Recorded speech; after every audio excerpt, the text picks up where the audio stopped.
faire ici. Encore un hit que vous avez découvert. Ivoire TV.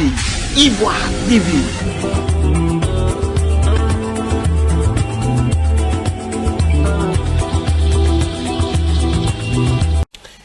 Jusqu'à ce vendredi 13 août 2019 à minuit, la Côte d'Ivoire et toute l'Afrique chinoise retenaient son souffle. DJ Arafat, de son nom à l'état civil Ange Didier Wan, allait-il revenir à la vie après 5 jours passés à la morgue?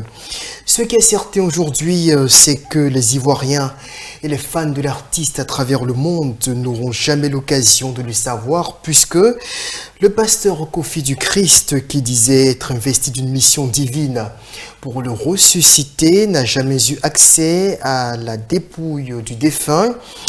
Situation que nous allons donc analyser dans quelques instants avec Nando Dapa, président de l'Union des patrons de presse en ligne de Côte d'Ivoire, avec qui nous parlerons également de la sortie fracassante de Guillaume Soro le 10 août dernier à Paris lors de la crush party qu'il avait avec ses militants.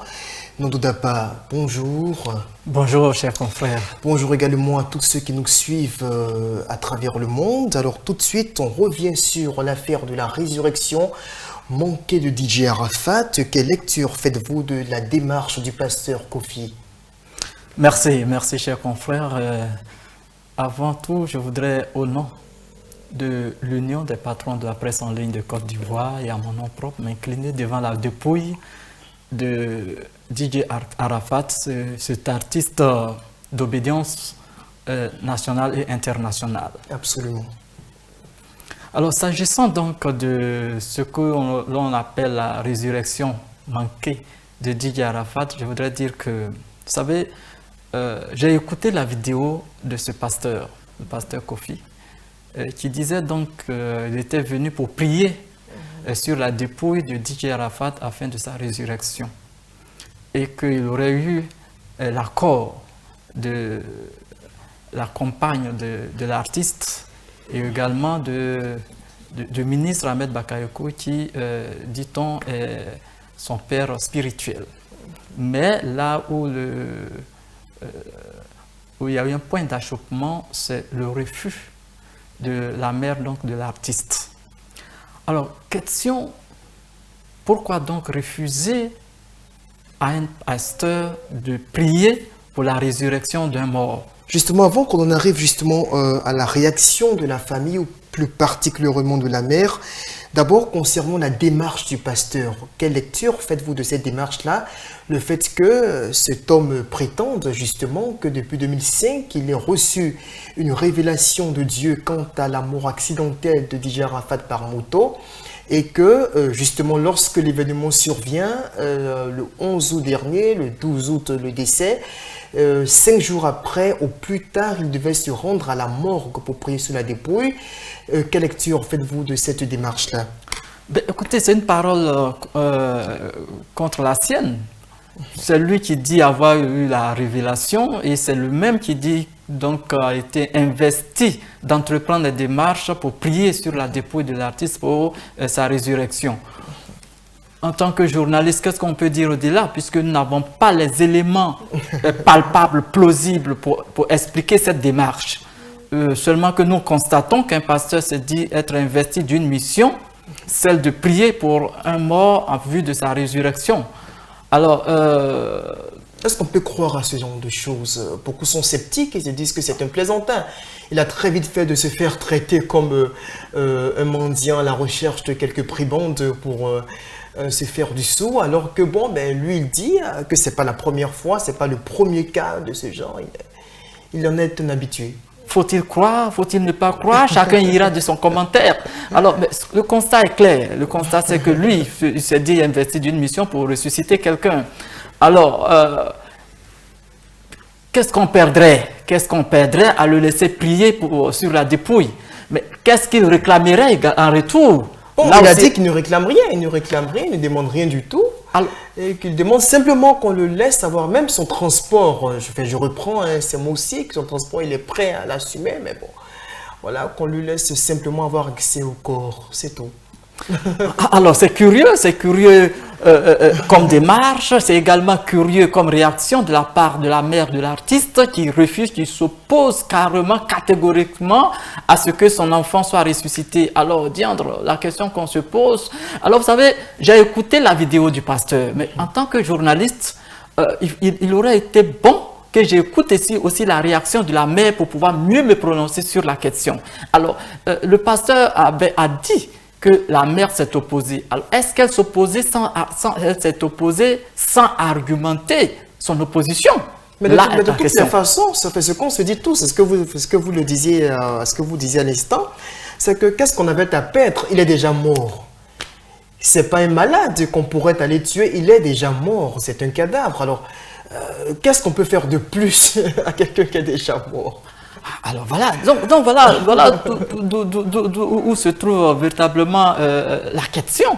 Pourquoi donc avoir refusé? Alors que peut-être moi je me dis a accepté, le parrain a accepté, mais tiens, pourquoi est-ce que la mère refuserait? Est-ce que l'état dans lequel se trouve le défunt pourrait expliquer le refus de la maman? J'en doute fort. Parce que si il peut ressusciter le mort, c'est qu'il peut aussi, j'allais dire, établir ces ossements qui seraient peut-être dans un état de disparition. On peut peut-être les mettre ensemble, les rassembler de manière à donner une forme, j'allais dire, authentique à ce corps. Mais pourquoi donc la mère refuse? Voyez-vous, il est bon qu'on écoute cette mère, qu'elle explique pourquoi elle refuse que son fils soit ressuscité. Vous savez, ça a toujours été des coups de gueule, hein, des coups de gueule entre la mère et le fils de son vivant. Donc, peut-être c'est donc ces mêmes relations qui se poursuivent avec la mort de son fils et la mère, peut-être. Mais je me dis que dès lors où quelqu'un est mort, peut-être la crise devait prendre fin. En fait, sans vouloir verser dans la polémique, on se rappelle quand même que en son temps, Arafat avait fait sortir une vidéo dans laquelle il accusait clairement sa génitrice d'être du côté de ses ennemis, de ceux qui veulent sa mort. Il accusait également de le maudire constamment, jour et nuit, et il lui disait justement que ces malédictions ne contribuent qu'à l'élever sur le plan professionnel. Et voilà qu'il décède. Même ses fans, en grande partie, souhaitaient, puisqu'on se demandait, puisqu'il n'y a rien à perdre dans l'affaire, que le monsieur aille peut-être jouer sa comédie en griffe, comme certains pouvaient l'en accuser. Et là, subitement, celle qu'il a mise au monde, qui avait peut-être intérêt plus que tous à ce que son garçon revienne, s'oppose de façon catégorique et selon certaines informations crédibles, de façon assez grossière à ce que l'acte du pasteur soit posé. On se demande mais qui avait intérêt ou pouvait avoir intérêt dans la famille de l'artiste à ce que éventuellement ce miracle se produise.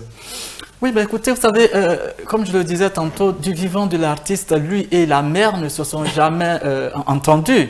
C'est la crise à répétition, c'est la crise permanente entre le fils et la génitrice. On ne sait pour quelle raison. Et même sur les réseaux sociaux, à un moment donné, on a entendu et on a vu des propos de part et d'autre, des propos véritablement acerbes de la mère contre le fils et du fils contre la mère. Eh bien, il y a même certains qui ont même interpellé la maman en disant que, écoute, c'est vrai, on peut être opposé à son fils, mais pas jusqu'à maudire son fils, parce que tout compte fait, tu as porté ce bébé dans tes entrailles pendant 9 mois, et ce n'est pas maintenant que tu vas maudire cet enfant que tu as vu naître avec difficulté. Non, je crois que, bon, on l'a dit. Il a été clair, il a toujours dit que sa mère ne s'est jamais occupée de lui et qu'elle n'avait jamais eu souciance de lui véritablement. Tout est dans la vidéo. Voilà, seulement, bon, mais il a fallu qu'il soit artiste, DJ Arafat, pour que les choses commencent, pour que le rapprochement commence à prendre forme. Oui, c'est dommage, c'est dommage. Donc, ce qu'on déplorait est finalement arrivé. On a dit que non, on ne maudit pas une mère, ne maudit pas son fils. Un géniteur comme une génitrice n'a pas le droit de maudire son fils. Mais voilà, elle l'a fait. Voici, je ne dirais pas que c'est ce qui a créé, ce qui a produit ce qu'on assiste maintenant, mais ça doit interpeller. Ça doit interpeller nous qui sommes les parents. Dire que bon, c'est vrai, on peut être remonté, on peut être piqué. On peut être piqué de colère, mais pas jusqu'au point de maudire vraiment, j'allais dire, le fruit de nos entrailles. Je crois que c'est pas bon. Le cas d'Arafat doit interpeller plus d'un. Malheureusement, il est mort vraiment dans la fleur de l'âge. C'est dommage. À 33 ans, un gamin qui avait encore le vent en poupe, qui avait encore de l'avenir. Oui, qui avait des projets. De grands projets. Même le lendemain, il avait des concerts. Le surlendemain, il avait des concerts à ne point finir. Vraiment, il avait des fonds, qu'on appelle même des Chinois. Pour la Chine populaire, pour caricaturer vraiment le monde fou qui était derrière lui. C'était un artiste vraiment international, je dirais même mondialement connu. Voyez-vous, aujourd'hui, comme on le dit, un artiste ne meurt pas. Dès qu'il est mort, dans la rue d'Abidjan, on entend même fredonner partout sa musique. Pour dire au-delà de la Côte d'Ivoire, vous le disiez, au Cameroun, au Sénégal, au Burkina Faso, même en France, en Europe, aux États-Unis, partout dans le monde entier. Sa mort a vraiment levé un coin de voile sur sa popularité interplanétaire. Absolument, et aujourd'hui on se demande, mais quelle opinion définitive doit-on se faire de cette affaire, de ce pasteur également? Est-ce qu'on doit dire qu'il était peut-être le salut inespéré de Didier Arafat et de la Chine populaire, ou est-ce qu'on doit garder l'image d'un aventurier que Tina Glamour a bien fait de mettre à l'écart de cette affaire? Écoutez, vous savez, on peut commenter cette affaire longtemps et dans plusieurs angles. Pourquoi ce pasteur qui avait eu la révélation que cet artiste allait mourir n'avait pas entrepris les démarches pour empêcher sa mort? Ça, c'est une question. Deuxième question, pourquoi de là où il était, il ne pouvait pas prier pour la résurrection de cet artiste? De loin, il peut faire sa prière pour que l'artiste soit ressuscité. Pour qu'il dise, écoutez, vous n'avez pas voulu que j'aille vers la dépouille, mais du lieu où je me trouve, j'ai prié et voilà, l'artiste est ressuscité. Élisée est allé sur le corps pour prier, Élie pareillement. Oui, Jésus, tout comme Jésus avec Lazare, 4 jours après la mort de Lazare, Jésus est allé sur le corps, il a prié, Lazare est ressuscité. Bon, peut-être c'est ce qu'il veut faire. Bon, peut-être c'est cette directive aussi, mais bon, pourquoi la mort s'est opposée? Bon, quelles sont les relations entre la mère et le pasteur? Est-ce qu'ils se connaissaient auparavant? Apparemment non, selon le pasteur. Bon, voilà, donc je crois que le corps est encore là, il n'est pas encore enseveli. Peut-être que si le dernier délai, c'était le vendredi à minuit. Dommage, hélas. Alors, mais c'est l'occasion pour moi quand même de dire, c'est vrai, cet artiste que nous aimons tous est décédé, mais il faut en tirer des leçons. D'accord. Il faut en tirer des leçons. Rapidement. Lesquelles leçons? D'abord, nous sommes tous comptables de ce qui est arrivé à ce jeune homme. Et nous sommes tous comptables avec au premier chef nos politiques. Bon, il a été un fanatique de certains hommes politiques que nous connaissons dans ce pays. Il a été aussi vu et revu par la société civile, par des administratifs. Pourquoi laisser ce jeune homme chaque fois rouler, faire des rodéos à moto à travers les villes d'Abidjan et que personne ne puisse l'interpeller? L'OSER, qui est chargé de réguler la circulation en Côte d'Ivoire. Pourquoi ne pas interpeller quelqu'un qui roule à vive allure et dans les rues d'Abidjan? Et c'est l'occasion pour moi de souhaiter prompt rétablissement à ma consoeur, Denise de la Fachette, qui elle aussi a souffert de ce terrible accident. Le monsieur l'a percuté. Pourquoi ne pas aller faire cette rodéo-là hors de la ville d'Abidjan? Et on laisse ce jeune homme la faire. Et il n'est pas le seul. Absolument. Parce que si on y prend garde, les Didier Arafat, on en aura beaucoup. On en aura beaucoup. Vous voyez... Quand la journée d'hier, cela s'est produit sur le site de l'accident, un jeune homme qui a été percuté, voulant rendre hommage à sa manière, justement à moto, à son idole. Il a été fauché par un véhicule et évacué à l'hôpital d'urgence. Et alors, voyez-vous, c'est pour cela que je voulais vraiment interpeller nos autorités. Interpeller nos autorités sur ce qui s'est passé. Et même les funérailles qui s'annoncent le 30. Il faut prendre des mesures pour ne pas qu'on ait encore à recenser des morts. Absolument. Parce que les fanatiques, il y en a, et beaucoup vont y aller de leur fanatisme exacerbé et on risque encore de dénombrer des morts. Il faut que maintenant, on prenne des dispositions et que l'OSER prenne des dispositions pour régler vraiment la circulation des motos et pas seulement des voitures. On a l'impression que l'OSER se limite seulement à la régulation de la vitesse des véhicules. Mais les motos également tuent aujourd'hui plus que les voitures. Qu'on fasse un peu les études, on verra que les motos tuent plus que les véhicules. Donc, l'OSER est interpellé, il faut régler. Et puis, voyez-vous, nos artistes aujourd'hui, certains dépassent les bornes. Nous avons eu le précurseur du coupé décalé. Combien il s'appelle déjà? Doug Saga. Comment est-ce qu'il est mort? D'abord, vous savez, ils ont des pratiques qui ne sont pas bien.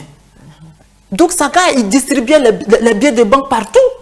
N'importe comment, à chacun de ses spectacles. Est-ce que c'est bon? L'argent est secret et donc sacré. Donc, il ne faudrait pas utiliser l'argent comme une chose. Et voilà comment il est mort. Celui-là aussi, regardez comment il a vécu. Torse nu dans les rues, rouler à moto à vive allure dans les rues. Et on a toléré tout cela. Et il y a des artistes en qui ont d'autres pratiques qu'on tolère. Alors, je crois qu'il faut qu'on essaie de baliser toutes ces choses, tous ces comportements de nos artistes vedettes. Sinon, c'est vrai que ça fait que la Côte d'Ivoire a obtenu, j'allais dire, une notoriété aujourd'hui suite à la mort de cet artiste, mais ce n'est pas une notoriété souhaitable. Absolument, mais je pense qu'on vous aura entendu, votre appel, il est certainement louable, il sera sans doute pris en compte par les autorités compétentes. Et on va justement revenir en quelques minutes, hein, le temps est déjà parti, sur la sortie de Guillaume Soro à Paris le 10 août dernier, donc le samedi de la semaine dernière devant ses militants. Il s'est prononcé sur beaucoup de sujets, on va en retenir fondamentalement deux. D'abord, l'opportunité de sa candidature à l'âge de 47 ans, en se référant donc à ses promotionnaires comme Justin Trudeau du Canada, comme Emmanuel Macron en France, et également il raillait le taux de croissance du président Ouattara qui se situe autour de 8%. Il disait c'est pour cela qu'on ne peut plus respirer. Oufou a fait 17% et on n'a pas pris ça pour en faire une chanson. Tout de suite, quelle analyse faites-vous des propos de Guillaume Soro, rapidement, moins d'une minute? Oui, mais écoutez, Guillaume Soro, depuis qu'il a rompu les amarres avec le président de la République, Alassane Ouattara, a pris ses distances. Il a pris donc son option. Son option, c'est de devenir lui aussi président de la République. Ça, tout le monde le sait. Et il veut même être candidat, donc tout le monde le sait.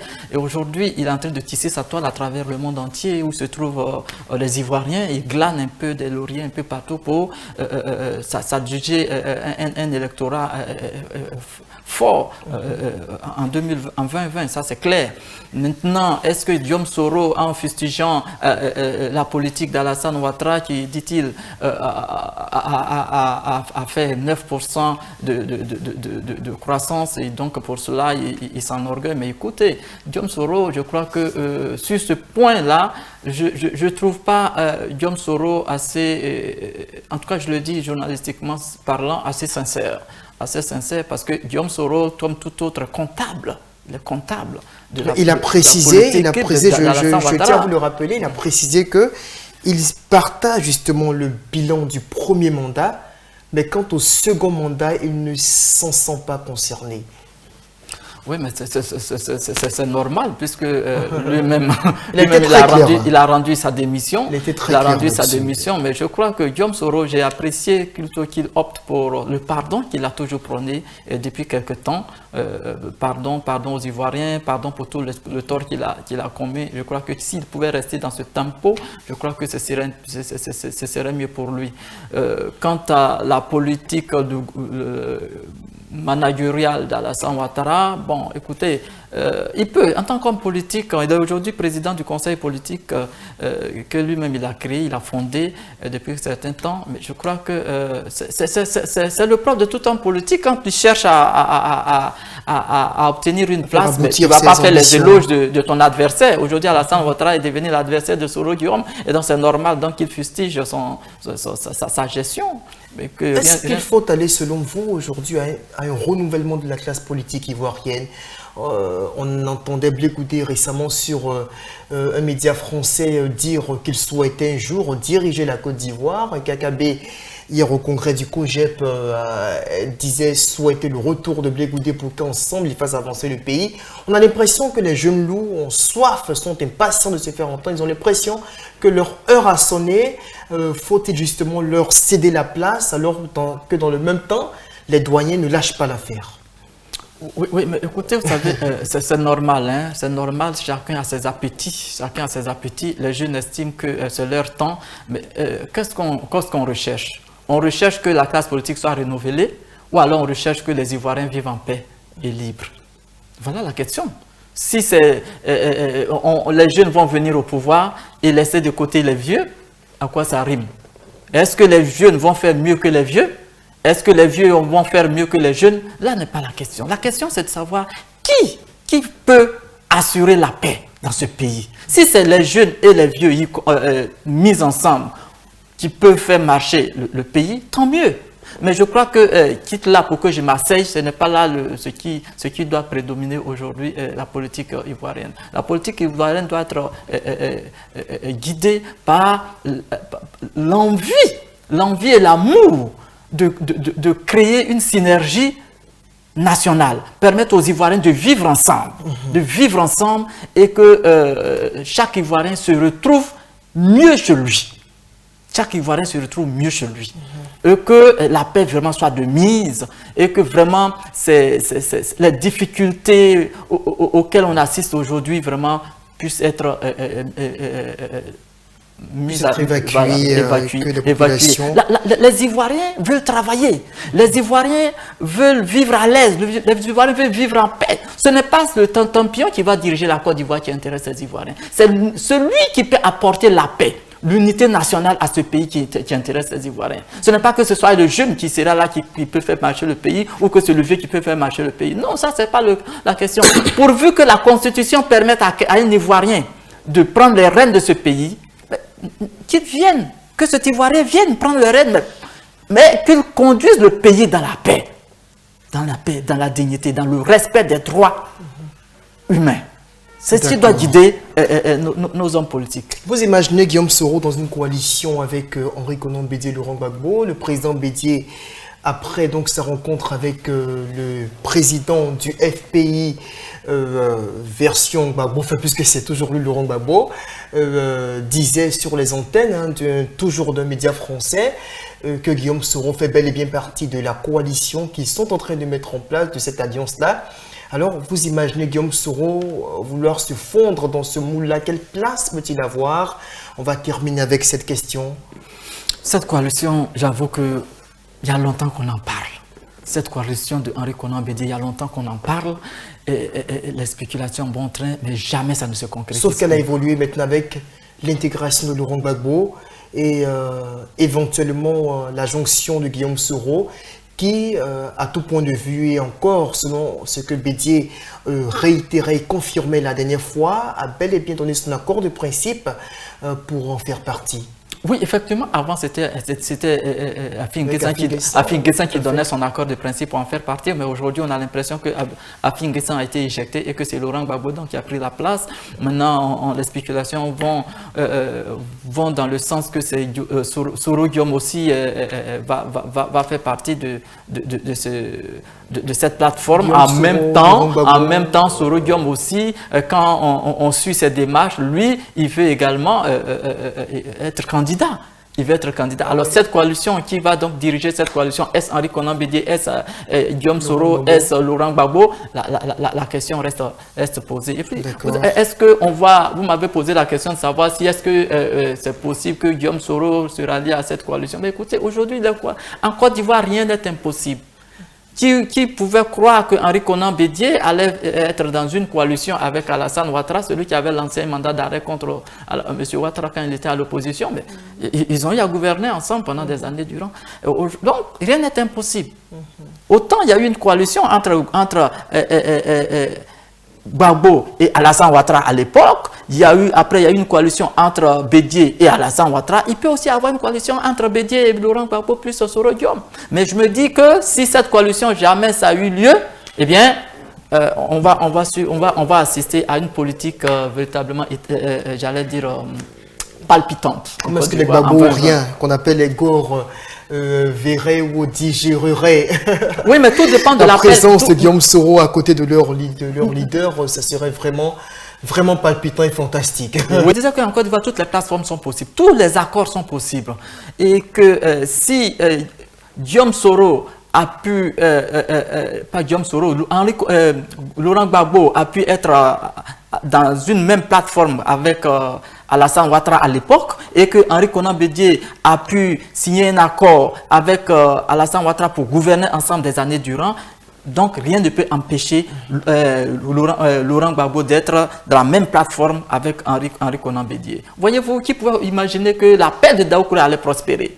Personne ne s'y attendait. Mais quand le leader, qui est Henri Konan Bédié, a dit nous voulons un candidat, c'est la candidature d'Alassane Ouattara. C'est vrai qu'il y a eu des remous, mais ils ont fini par accepter. Donc, les gars, comme on le dit, les Gbagbo ou rien, si Gbagbo, lui, étant leader, il lance l'appel à ses partisans soutenant tel ou tel candidat, je crois que les gens vont suivre.